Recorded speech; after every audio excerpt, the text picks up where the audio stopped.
Hi, എല്ലാവർക്കും നമസ്കാരം. നമ്മുടെ കുട്ടികളിൽ കാണപ്പെടുന്ന ഒരു അസുഖമാണ് ഒബീസിറ്റി എന്ന് പറയുന്നത്. കുട്ടികളുടെ ശരീരഭാരം ക്രമാതീതമായിട്ട് കൂടുന്നു. കുട്ടികൾക്ക് മാത്രമല്ല, അഡൾട്ടിനും ഇതേ പ്രശ്നമുണ്ട്. എന്തുകൊണ്ടാണ് ഒബീസിറ്റി വരുന്നതെന്ന് നിങ്ങൾ ആരെങ്കിലും ശ്രദ്ധിച്ചിട്ടുണ്ടോ? നമ്മളുടെ ഇപ്പോഴത്തെ ജീവിതശൈലി കാരണമാണ് അങ്ങനെ ഉണ്ടാവുന്നത്. ഫാസ്റ്റ് ഫുഡും അതുപോലെയുള്ള ഷുഗർ കണ്ടൻറ്റുള്ള ഡ്രിങ്ക്സ് ഇങ്ങനെയൊക്കെയുള്ള കാര്യങ്ങൾ നമ്മൾ കൂടുതൽ ഉപയോഗിക്കുന്നത് കൊണ്ടാണ് ഒബീസിറ്റി ഉണ്ടാവുന്നത്. കുട്ടികൾക്കുണ്ടാകുന്ന ഒബീസിറ്റി കാരണം കുട്ടികൾക്ക് എന്തെല്ലാം മാനസിക പ്രശ്നങ്ങളാണ് ഉണ്ടാകുന്നതെന്ന് നമ്മൾ ആരെങ്കിലും ചിന്തിച്ചിട്ടുണ്ടോ? അവർക്ക് സ്ട്രെസ് ലെവൽ കൂടും. അതുപോലെ തന്നെ മറ്റുള്ള കുട്ടികൾ അവരെ കളിയാക്കുമ്പോഴുണ്ടാകുന്ന അവരുടെ മാനസിക സമ്മർദ്ദം എന്ന് പറയുന്നത് വളരെ കൂടുതലാണ്.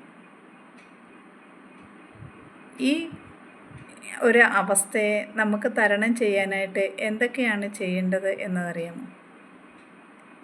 ഒബീസിറ്റി ഉണ്ടാകുന്ന കുട്ടികൾക്ക് നമ്മളൊരു നല്ല കെയർ കൊടുക്കുകയാണെങ്കിൽ, അവരെ ഒരു നല്ല ഒരു വഴിയിലേക്ക് നമ്മൾ പറഞ്ഞു കൊടുക്കുന്ന രീതിയിൽ അവർ ഫോളോ ചെയ്ത് വരുവാണെങ്കിൽ അവരുടെ ഈ വണ്ണത്തെ കുറച്ച് ആരോഗ്യകരമായ ഒരു ജീവിതം അവർക്ക് കിട്ടും. അതെന്തൊക്കെയാണെന്നറിയണമെങ്കിൽ നിങ്ങൾ എൻ്റെ വാട്സപ്പ് ഗ്രൂപ്പിലേക്ക് ജോയിൻ ചെയ്യുക. ഞാനൊരു കമ്മ്യൂണിറ്റി തുടങ്ങിയിട്ടുണ്ട്.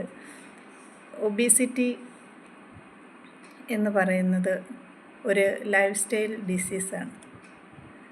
അതിനെ മാറ്റി നമുക്ക് ഒരു നല്ല ഹെൽത്തി ആയിട്ടുള്ള ഒരു ലൈഫ് മെയിൻറ്റെയിൻ ചെയ്യാനായിട്ട് നിങ്ങളോടൊപ്പം ഞാനും ഉണ്ടാവും. ഞാൻ ജയന്തി പ്രകാശ്. ഒബീസിറ്റി കാരണം ബുദ്ധിമുട്ടുന്ന ആൾക്കാർക്ക് വേണ്ടിയിട്ടുള്ള ബാക്കിയുള്ള കാര്യങ്ങൾ, നിങ്ങളുടെ സംശയങ്ങൾ എല്ലാം നിങ്ങൾക്ക് എൻ്റെ വാട്സപ്പിൽ ചോദിക്കാവുന്നതാണ്. ഞാൻ വാട്സപ്പിൻ്റെ ലിങ്ക് താഴെ കൊടുത്തിട്ടുണ്ട്. നിങ്ങൾ അതിലേക്ക് ജോയിൻ ചെയ്യുക. ഈ വീഡിയോ നിങ്ങൾക്ക് ഇഷ്ടപ്പെട്ടെങ്കിൽ ഷെയർ ചെയ്യാനും ലൈക്ക് ചെയ്യാനും കമൻറ്റ് ചെയ്യാനും മറക്കരുത്. Thank you.